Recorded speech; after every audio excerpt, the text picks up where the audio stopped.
देखिए बच्चा बिल्कुल बोल नहीं पा रहा ये, और जन्म से बिल्कुल बोलता नहीं है, और ये मीरगंज से आया हुआ है और काफ़ी ने इलाज भी कराया, कोई फ़र्क नहीं पड़ा।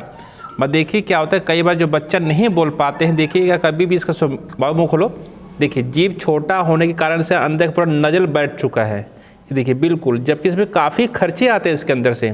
और इसका एक वैद्य में ज्योतिष में एक ऐसा ही चीज़ है कि जिसके वैद्य से इसको ठीक किया जा सकता है, और इस पर पूरा कोशिश करें बच्चा बोल के जाए। अभी जैसे बच्चा बोल नहीं पा रहा था, तो जैसे अभी मैंने ट्रीटमेंट किया, जैसे बच्चा देखिए मुँह खोलो, देखिए जैसे जीभ है, देखिए इसके नीचे प्रॉपर ही ये पूरा कंठ बिल्कुल ख़त्म हो चुका है, जबकि कितना भी दवा खाएगा बच्चा बोलेगा नहीं। देखिए अंदर बिल्कुल खा नहीं पा रहा है ये, देखिए जिस तरह से हमने उंगली डाला था, हमने पूरा बॉगल यहाँ किया और खोलते ही बच्चे ने बोलना स्टार्ट किया। जैसे अभी देखिएगा, मैं लाइव दिखा रहा हूँ जिसको, बाबू बोलो जरा, माँ, देखिए क्लियर बच्चा माँ बोल दिया। अब फिर देखिए बोलो पा, देखिए पूरा प्रॉपर बोल पा रहा है, पर हमें थोड़ा मेहनत करना पड़ेगा। और बच्चों को तुरंत आपको अगर ठीक हो गया ऐसा नहीं सोचे, मैं सोचा प्रॉपर बच्चा खुद बोले, और इसे ट्रीटमेंट करना पड़ेगा। कम से कम 21 बार ट्रीटमेंट होगा हर रोज़, हर हफ्ते का हफ्ते, तो बच्चा बिल्कुल ठीक हो जाएगा। जय माता की।